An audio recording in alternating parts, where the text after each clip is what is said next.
నా మీడియా మిత్రులకు అందరికీ నేను గత 8 సంవత్సరాలుగా దళిత నాయకునిగా మరి రైతు నాయకునిగా ఎన్నో పోరాటాలు ఎన్నో ఉద్యమాలు రైతుల కోసం అయితేనేమి తాగునీరు కోసం అయితేనేమి చేసిన ఉద్యమాల్లో దళితుల కోసం చేసిన ఉద్యమాల్లో ముందుగా 8 సంవత్సరాల నుంచి సహకరించినటువంటి నా మీడియా మిత్రులకు మరి ఎలక్ట్రానిక్ మీడియా మిత్రులకు అందరికీ కూడా నా ఉదయపూర్వక ధన్యవాదాలు.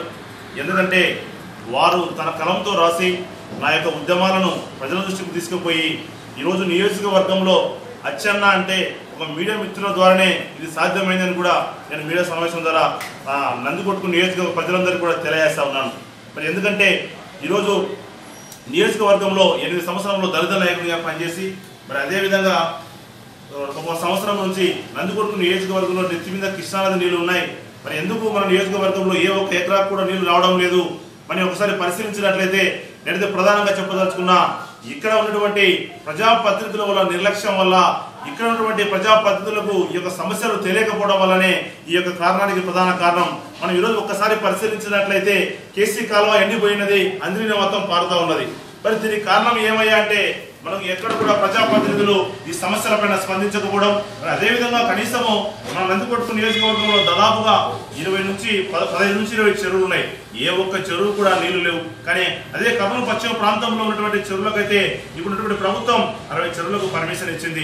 మరి ఎందుకయ్యా మా నియోజకవర్గంలో ఉన్నటువంటి కొన్ని ఏ ఒక్క చెరువు కూడా పర్మిషన్ ఇవ్వలేదు అంటే అది ఒకసారి పరిశీలిస్తే ఇక్కడ ఉన్నటువంటి ప్రజాప్రతినిధులు అయితేనేమి, ప్రతిపక్షం అయితేనేమి, ప్రభుత్వ పక్షం అయితేనేమి ఈ యొక్క చేతకాని విధానం వల్లనే ఏ ఒక్క చెరువు కూడా మనం నీళ్లు సాధించలేకపోయామని కూడా నేను ఈరోజు మీడియా సమావేశం ద్వారా తెలియజేస్తా ఉన్నాను.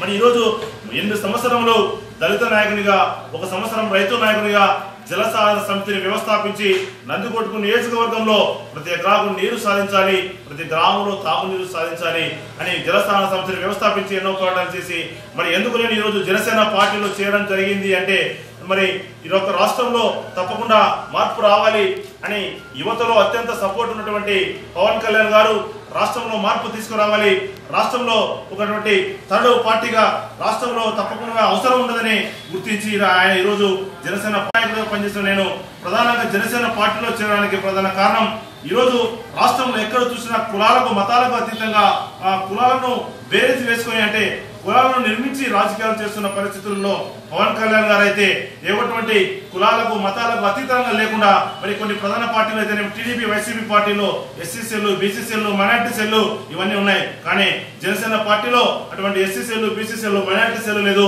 ఒకటే సెల్లు, మానవత్వం, మానవులంతా ఒకటే పార్టీ అనే విధానంతో కొనసాగుతున్నది. ఈ యొక్క సిద్ధాంతాలు నచ్చి మరి ప్రధానంగా ఈరోజు జనసేన పార్టీలో ప్రధానమైనటువంటి 2 అంశాలు. ఈరోజు రాష్ట్రంలో దళితులు దాదాపు 60 లక్షల ఓటు బ్యాంక్ ఉన్నది. మరి అటువంటి దళిత సోదరులు దాదాపుగా నేను జనసేన పార్టీ ద్వారా 100 మంది పారిశ్రామికవేత్తలను తయారు చేస్తానని మరి ఆ యొక్క 100 మంది పారిశ్రామికవేత్తల ద్వారా రాష్ట్రంలో ఉన్న దళితులందరికీ వివిధ అణగారిన వర్గాలకి, బడుగుల వర్గాలకి ఈ దళితులే ఉద్యోగాలు ఇచ్చే స్థాయికి నేను దళితులను తీసుకొస్తానని చెప్పడం కూడా నాకు ప్రధానంగా నచ్చిన అంశం. మరి ఇంకొక ప్రధాన అంశం ఈ రాష్ట్రంలో ఈ దేశంలో ఏ రాజకీయ పార్టీ అధ్యక్షుడు కూడా పెట్టినటువంటి అంశం ఏంద్రా అంటే ఈరోజు రాష్ట్రంలో దేశంలో ప్రధానంగా వ్యవసాయం కౌలు రైతులపైన ఆధారపడి నడుస్తున్న పరిస్థితి. మరి ఈరోజు ఏ భూములు ఉన్నటువంటి అంటే భూములు ఉన్నటువంటి వ్యవసాయం అతను ఓనరు అంటే భూమికి సంబంధించిన వ్యక్తి వ్యవసాయం చేయడం లేదు. ఎందుకు వ్యవసాయం చేయడం లేదంటే కౌలు రైతే ప్రధానంగా ఈరోజు రాష్ట్రంలో వ్యవసాయం చేస్తున్న పరిస్థితి. మరి అలాంటి కౌలు రైతుకి ప్రధానంగా ఈరోజు ఒక కౌలు శాఖను, మినిస్టర్ శాఖను ఏర్పాటు చేస్తానని చెప్పడం ప్రధానంగా నచ్చిన అంశం. ఈరోజు ఎందుకంటే రాష్ట్రంలో దేశంలో ప్రధానంగా వ్యవసాయం మీద ఆధారపడిన మన రాష్ట్రం మరి తప్పకుండా కౌలు శాఖ ఏర్పాటు చేస్తానే అంశం కూడా నాకు ప్రధానంగా నచ్చి ఈరోజు జనసేన పార్టీలో చేరడం జరిగింది. కాబట్టి అదేవిధంగా ఇటువంటి ప్రధాన అంశాలు నేను నచ్చి జనసేన పార్టీలో ఉన్న మంగళవారం రోజు కర్నూలులో ఆయన సమక్షంలో జాయిన్ కావడం జరిగింది.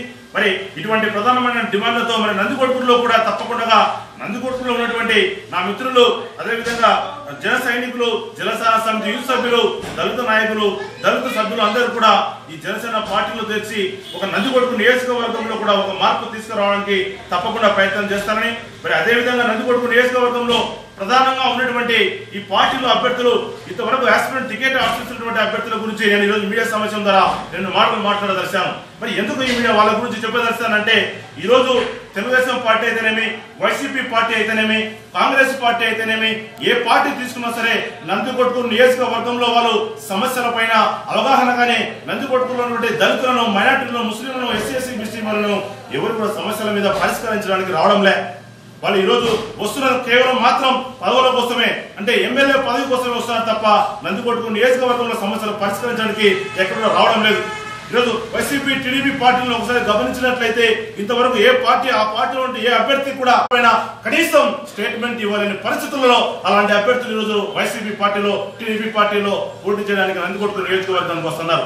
నేను మరి ఆ పార్టీ అభ్యర్థుల గురించి ఈరోజు ప్రధానంగా ఎందుకు తెలియజేయాలి అంటే నందికొట్కూరు నియోజకవర్గం 2009లో ఎస్సీ నియోజకవర్గం అయినప్పటి నుంచి 2004, 2009 అయిన 2014 2 సార్లు ఎస్సీ నియోజకవర్గం. కానీ ఈ ఇద్దరు కూడా లోకల్ వ్యక్తులు కాదు.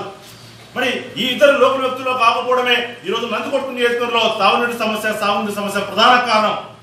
ఎందుకయ్యా అంటే మరి ఆ రోజు 60 చెరువులకు పర్మిషన్ ఇచ్చిన ఈ నియోజకవర్గంలో ఒక చెరువు కూడా పర్మిషన్ ఇవ్వలేదంటే ప్రజాప్రతినిధుల నిర్లక్ష్యం. మరి ఇలాంటి పరిస్థితులలో నియోజకవర్గ ప్రజలకు, మరి నియోజకవర్గంలో ఉన్న నాయకులకు తెలియజేసిందంటే అయ్యా నేను ఈరోజు జనసేన పార్టీలో చేరింది నాకు పదవి కోసం మాత్రం కాదు, ప్రశ్నించడం కోసం పట్టినటువంటి పార్టీలో ఈరోజు చేయడం జరిగింది. ఏంటంటే నేను పార్టీలో పోటీ చేసి మరి గెలుస్తానో ఓడుతానో నాకైతే తెలియదు, కానీ ఈరోజు ప్రశ్నించడం కోసమే నందికొట్కూరు నియోజకవర్గంలో ఉన్నటువంటి ప్రతి ఎకరాకు నీరు సాధించడం కోసమే ఈరోజు జనసేన పార్టీ చేయడం జరిగింది. మరి ఇదివరకు చెప్పినట్టు ఈ 2 పార్టీలో ఉన్నటువంటి వ్యక్తులు ఏ ఒక్క రోజు కూడా ఏ రైతన్న కోసం ఒక రోజున రోడ్డు ఎక్కారా నేను మీడియా సమావేశం ద్వారా వాళ్ళని అడుగుతా ఉన్నాను. మరి ఇలాంటి నాయకులకు నందికొట్కూరు నియోజకవర్గంలో ఉన్నటువంటి ప్రజలు ఒకసారి ఆలోచించండి. అమ్మ, అక్కలారా, అన్నలారా, ఇప్పుడు ఈ పార్టీలో వస్తున్నటువంటి నాయకులు తప్పకుండా పదవుల కోసమే వస్తున్నారు తప్ప దళితుల పైన కానీ, నియోజకవర్గం ప్రజలు కానీ, ముస్లిం మైనారిటీ సోదరుల పైన కానీ ప్రేమతో రావట్లేదని మీడియా సమావేశం ద్వారా మీకు అందరికీ తెలియజేస్తా ఉన్నాను. కాబట్టి తప్పకుండా జనసేన పార్టీ ద్వారా నందికొట్కూరు నియోజకవర్గంలో కార్యాచరణలో భాగంగా మరి నేను మంగళవారం తర్వాత నేను రాత్రి మా జిల్లా కోఆర్డినేటర్ సురేష్ అన్న గారి ఆదేశాల మేరకు ఈ మీడియా సమావేశాన్ని ఏర్పాటు చేయడం జరిగింది. మరి రేపు ఉదయం కాలేజ్ సెంటర్ లో జనసేన పార్టీ ఆధ్వర్యంలో ఒక చలివేంద్ర అంటే ఇంటర్మీడియట్ 10th క్లాస్ విద్యార్థుల పేరెంట్స్ ను వాళ్ళ యొక్క దహాన్ని దృష్టిలో ఉంచుకుని జనసేన పార్టీ ఆధ్వర్యంలో రేపు ఉదయం మిర్తూరు రోడ్ లో ఒక చలివేంద్రం ప్రారంభించబోతా ఉన్నాం. మరి అదే విధంగా తర్వాత కార్యాచరణలో భాగంగా నందికొట్కూరులో ఉన్నటువంటి 6 మండలంలో ఉండే జన సైనికులు, మరి అదే విధంగా నందికొట్కూరులో ఉన్నటువంటి దళితులు, మరి నందికొట్కూరు నియోజకవర్గం జనసేన సమితి రైతులందరితో కలిపి త్వరలో ఒక ఆత్మీయ సమావేశం ఏర్పాటు చేయబోతా ఉన్నాం. మరి అదే విధంగా 6 మండలాల్లో 30 రోజులు 90 గ్రామాలు పర్యటించి జెండావిష్కరణ కార్యక్రమాలు, తల్లి తండ్రి పదాభివందన కార్యక్రమం జనసేన పార్టీ ద్వారా ప్రారంభించబోతున్నాం. కాబట్టి ఈ రోజు ఈ మీడియా సమావేశం ఏర్పాటు చేయడం జరిగింది.